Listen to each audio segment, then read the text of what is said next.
안녕하세요. 성공한 사람들. 그 비밀이 뭘까 많이들 궁금해 하시죠? 네, 정말 궁금하죠. 오늘은 그 보내주신 자료들 심리학자 엔젤라 더푸어스의 테드 강연이랑 책 그릿 이걸 좀 깊게 파보려고 합니다. 아, 그릿. 유명하죠. 네. 왜 어떤 사람들은 뭐 엄청난 재능 그런 거 없이도 진짜 놀라운 성과를 낼까? 그 핵심 키워드가 바로 그릿이라는 건데요. 맞아요. 이게 여러분의 그 장기적인 목표 달성이랑 어떤 관련이 있을지 오늘 한번 제대로 알아보겠습니다. 좋습니다. 이 더쿠어스 교수가 원래는 경영 컨설턴트였잖아요. 네, 맞아요. 그러다 교사도 했고. 그렇죠. 특히 뉴욕 공립학교에서 중학생들 수학 가르칠 때 그때 뭔가 좀 이상한 걸 발견한 거예요. 이상한 거요? 네, 뭐냐면 애들 성적이 우리가 보통 생각하는 것처럼 그냥 IQ 순서가 아니더라는 거죠. 아, IQ가 다가 아니다. 네, 오히려 IQ는 뭐 그냥 그런데 엄청 끈질기게 파고들어서 잘하는 애들도 있고 반대로 머리는 좋은데? 맞아요. IQ는 높은데 좀 하다가 금방 포기하고 성적이 안 나오는 애들도 있고 그랬다는 거죠. 아, 거기서부터 이제 연구가 시작된 거군요. 네, 대체 똑똑한 거 말고 뭐가 다른 거지? 그렇죠. 그 질문 때문에 이제 아예 교직을 떠나서 심리학대학원에 간 거예요. 와, 대단하네요. 네, 그래서 진짜 다양한 집단을 막 연구하기 시작했어요. 그 외 미 육군 사관학교 웨스트포인트 생도들 있잖아요. 네, 원청 힘들다는. 네, 거기 생도들부터 해서 전국 철자 맞히기 대회 나가는 어린이들, 심지어는 영업자라는 세일즈맨까지. 와, 분야가 정말 다른데요. 그렇죠. 성공이 요구드는 환경은 다 다른데 거기서 뭔가 공통점을 찾으려고 한 거죠. 그래서 뭘 찾았나요? 그 공통점? 네, 그렇게 다 다른 환경인데도 성공을 예측하는 가장 강력한 변수가 일관되게 나타난 게 있었어요. 그게 바로 그게 바로 그릿이었습니다. 뭐 타고난 IQ, 외모, 아니면 뭐 신체 조건, 사회성 이런 게 아니고요. 아, 그릿. 그럼 그릿이 정확히 뭔가요? 그릿은 아주 장기적인 목표를 향해서 꾸준히 나아가는 열정이랑요. 열정? 네. 그리고 또 하나는 끈기.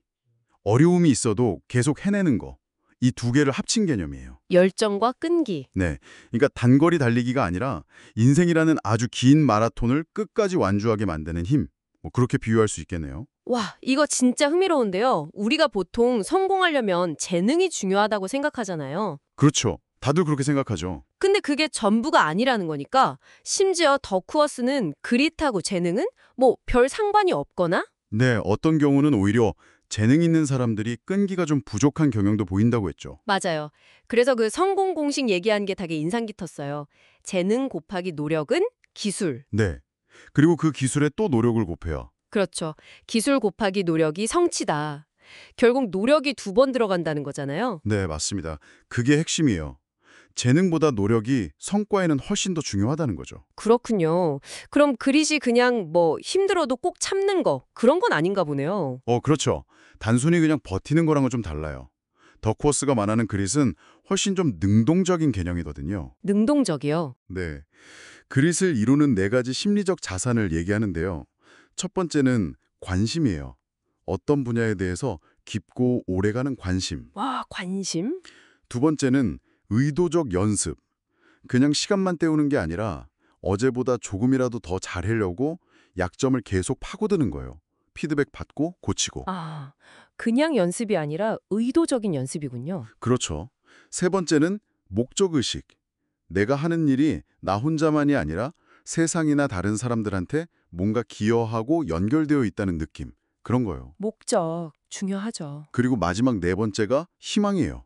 이게 그냥 뭐 잘 되겠지 하는 막연한 낙관주의는 아니고요. 그럼 어떤 희망이죠? 실패하거나 어려움이 있어도 내 노력으로 이걸 헤쳐나갈 수 있다, 나아질 수 있다는 그런 믿음에 가까운 희망이죠. 와, 관심, 의도적 연습, 목적, 희망. 이 네 가지가 모여서 그릿을 만든다. 네, 듣고 보니 다 중요한데 그럼 제일 궁금한 거. 이 그릿이라는 거 타고나는 건가요? 아니면 우리도 키울 수 있나요? 그 부분. 더크워스가 스탠포드 대학의 캐롤 드웩 박사 연구를 중요하게 언급하는데요. 아, 그 성장 마인드셋? 네, 맞아요. 성장 마인드셋. 그러니까 내 능력은 고정된 게 아니라 노력하면 발전할 수 있다. 이 믿음이 그리스의 아주 중요한 바탕이 된다고 봐요. 실패해도 좌절하는 게 아니라 아, 여기서 뭘 배울 수 있지. 이렇게 생각하는 태도요? 그렇죠. 그게 끈기를 만들어준다는 거죠.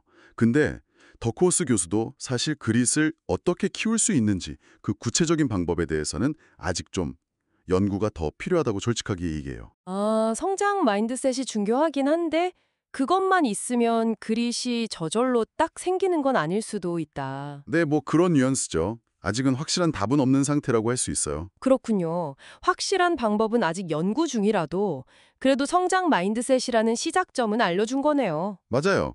그리고 실제로 보면 그 웨스트 포인트를 끝까지 마친 생도들이나 철자 맞히기 대회 우승자들 아니면 뭐 스티브 잡스나 일론 머스크 같은 기업가들 스포츠 선수들도 있잖아요. 마이클 펠프스나 코비 브라이언트? 그렇죠. 그런 선수들 사례를 보면 진짜 분명하잖아요. 아주 긴 목표를 향해서 정말 집요하게 끈질기게 노력하고 열정을 쏟아부은 거 그게 성공의 핵심이었다는 건 부인하기 어렵죠. 네. 물론 뭐 일각에서는 이 그릿 개념이 너무 개인의 책임만 강조한다. 사회 경제적인 환경이나 불평등 문제는 좀 무시하는 거 아니냐 이런 비판도 있긴 합니다. 그 점은 짚고 넘어가야 하고요. 네, 그런 관점도 있겠네요. 자, 오늘 쭉 얘기를 나눠보니까 장기적인 성공의 열쇠는 어쩌면 그 타고난 재능 자체보다는 그 재능을 달고 닦는 꾸준한 열정, 그리고 끈기, 즉 그릿에 달려 있을 수 있겠다 싶네요. 그렇죠. 그리고 노력하면 나아질 수 있다는 그 성장 마인드셋. 이게 그릿을 키우는데 정말 중요한 첫걸음이 될 수 있고요. 네, 그릿이라는 게 그냥 어려움을 버텨내는 걸 넘어서서 뭔가 의미 있는 목표를 향해서 계속 나아가는 그 과정, 그 여정 자체일 수도 있겠다는 생각도 들어요. 과정 그 자체. 네, 내가 관심 있는 걸 깊이 파고들고 의도적으로 연습하고 또 더 큰 목적을 생각하고 희망을 잃지 않고 그 모든 과정 속에서 그릿이 발현되는 게 아닐까 뭐 그런 거죠. 좋습니다. 자, 그럼 이제 이 얘기를 듣고 계신 당신에게 질문을 한번 던져볼게요. 혹시 오랫동안 열정을 가지고 추구했지만 어려움 앞에서 좀 주저했거나 아니면 결국 포기했던 목표 같은 거 있으신가요? 누구나 그런 경험 한두 번쯤은 있죠. 그렇죠. 오늘 저희가 나눈 그릿의 네 가지 요소 있잖아요. 관심, 의도적 연습, 목적, 희망. 이 관점에서 그때 나에게 뭐가 좀 부족했을까? 혹은 앞으로 비슷한 상황이 온다면 어떤 걸 좀 더 신경 써볼 수 있을까? 한번 생각해 보시면 어떨까요? 네, 좋은 성찰의 기회가 될 것 같습니다. 어쩌면 그 과정에서 당신만의 그릿을 발견하고 또 키워나갈 실마리를 찾을 수도 있을 겁니다.